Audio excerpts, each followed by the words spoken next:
The shoulder is an elegant piece of machinery. It has the greatest range of motion of any joint in the body. However, this large range of motion can also lead to shoulder joint problems. Understanding the different parts of the shoulder can help you understand how the shoulder works, how it can be injured, and how challenging recovery can be when the shoulder is injured. The important structures of the shoulder can be divided into several categories. These include bones, joints, ligaments, tendons, muscles, nerves, blood vessels, and bursa. The bones of the shoulder are the humerus, or the upper arm bone, the scapula, or the shoulder blade, and the clavicle, or the collarbone. The roof of the shoulder is formed by a part of the scapula called the acromion. There are actually 4 joints that make up the shoulder. The main shoulder joint, called the glenohumeral joint, is formed where the ball of the humerus fits into a shallow socket on the scapula. This shallow socket is called the glenoid. The acromioclavicular, or AC joint, is where the clavicle meets the acromion. The sternoclavicular, or SC joint, supports the connection of the arms and shoulders to the main skeleton on the front of the chest. A false joint is formed where the shoulder blade glides against the rib cage. This joint, called the scapulothoracic joint, is important because it requires that the muscles surrounding the shoulder blade work together to keep the socket properly aligned during shoulder movement. Articular cartilage is the material that covers the ends of the bones of any synovial joint. Articular cartilage is about 1/4 of an inch thick in most large weight-bearing joints. It is a bit thinner in joints such as the shoulder, which don't normally support weight. Articular cartilage has a rubbery consistency. It is very slippery, which allows the joint surfaces to slide against one another with very little friction.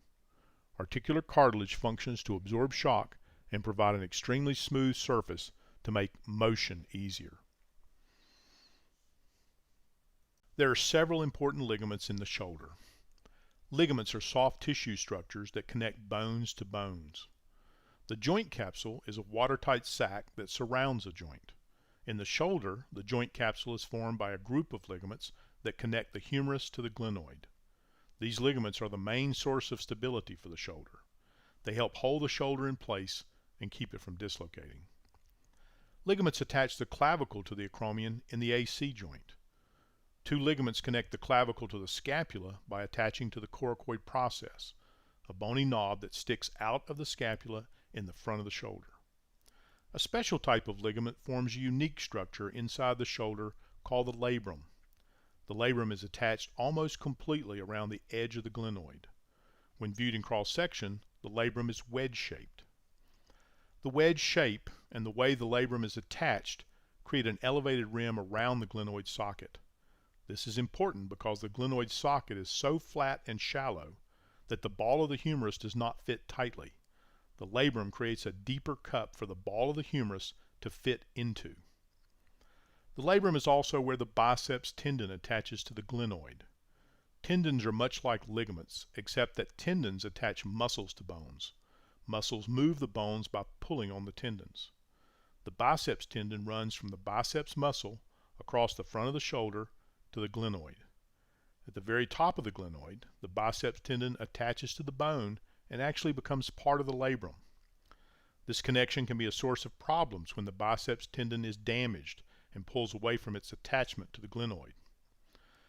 4 tendons connect the deepest layer of muscles, the rotator cuff muscles, to the humerus.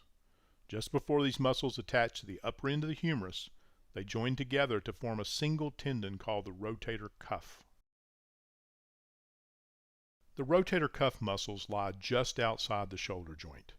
These muscles help raise the arm from the side and rotate the shoulder in many directions. The rotator cuff muscles and tendons also help keep the shoulder joint stable by contracting and holding the humeral head tightly in the glenoid socket as the humerus moves. The large deltoid muscle forms the outer layer of shoulder muscle. The deltoid is the largest, strongest muscle of the shoulder. The deltoid muscle provides the power to lift the arm once the arm is away from the side. The main nerves that travel into the arm run through the axilla under the shoulder. 3 main nerves begin together at the shoulder: the radial nerve, the ulnar nerve, and the median nerve. These nerves carry the signals from the brain to the muscles that move the arm. The nerves also carry signals back to the brain about sensations such as touch, pain, and temperature. There is also an important nerve that travels around the back of the shoulder joint to supply sensation to a small area of skin on the outside of the shoulder and motor signals to the deltoid muscle. This nerve is called the axillary nerve. Traveling along with the nerves are the large vessels that supply the arm with blood. The large axillary artery travels through the axilla. If you place your hand in your armpit, you may be able to feel the pulsing of this large artery.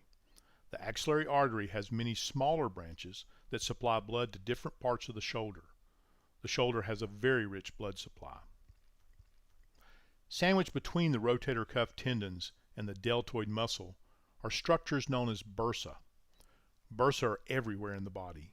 They are found wherever two body parts move against one another and there is no joint to reduce the friction. A bursa is simply a watertight sac between two moving surfaces that contains a small amount of lubricating fluid.